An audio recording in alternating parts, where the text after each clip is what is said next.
Copy Shafiq চাচা, আরে ভাই আপনাকে মনে করেন বানাই বানাই বলতেছি। এই লোক তারেক রহমান যখন দেশে আসলো, সে সাধারণের চেয়ারে বসছে, দুদিন পরে দেখা ওই লোক একই লেনে গেছে। এরপরে কইলো যে বাস থেকে নেমে কথা বলুন, আয় পরের দিন চাচা দিয়ে বাসে উঠে গেছে। আরে ভাই আপনি একটা লিমিট রাখেন বন্ডামির। আপনি কি মনে করেন 2 দিন আগের ভিডিও ক্লিপ এখন সামনে আসবে না? 71-এ যে বিরোধিতা করছেন, আকাম কুকাম করছেন, সেই ভিডিওই তো সামনে আসতেছে, তো 2 দিন পরে এটা আসবে না? সুতরাং যুগে যুগে বাংলাদেশের বিরোধিতা করে আজকে আমার মা আমার কলিজা, আমার বোন আমার কলিজা, তাদেরকে মিথ্যা কথা বলে, তাদের উপরে ব্লেম দিয়ে, তাদেরকে প্রস্টিটিউট বলে এই শফিকরা যদি বাংলাদেশে রাজনীতি করতে পারে, তাহলে আমাদের রাজনীতি করার দরকার নাই।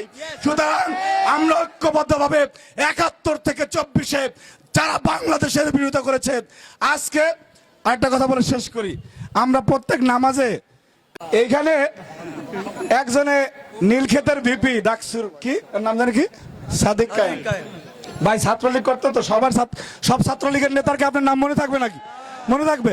আমরা এখানে যারা বক্তব্য দিতাম ছাত্রলীগের প্রেসিডেন্ট সেক্রেটারি এগুলি নিয়ে, এই যে হলের ক্যান্ডিডেট যারা ছাত্রলীগের, এদের নিয়ে আমরা তো নাম জানতাম না। পরবর্তীতে ছাত্রলীগ যদি বেঁচে থাকতো, মানে 5 আগস্ট না করতো, সাদিক কায়েম ছাত্রলীগের ভালো ক্যান্ডিডেট ছিল, সেন্ট্রাল নেতা হওয়ার কারণ বুদ্ধি আছে তো, চালাক ছেলে।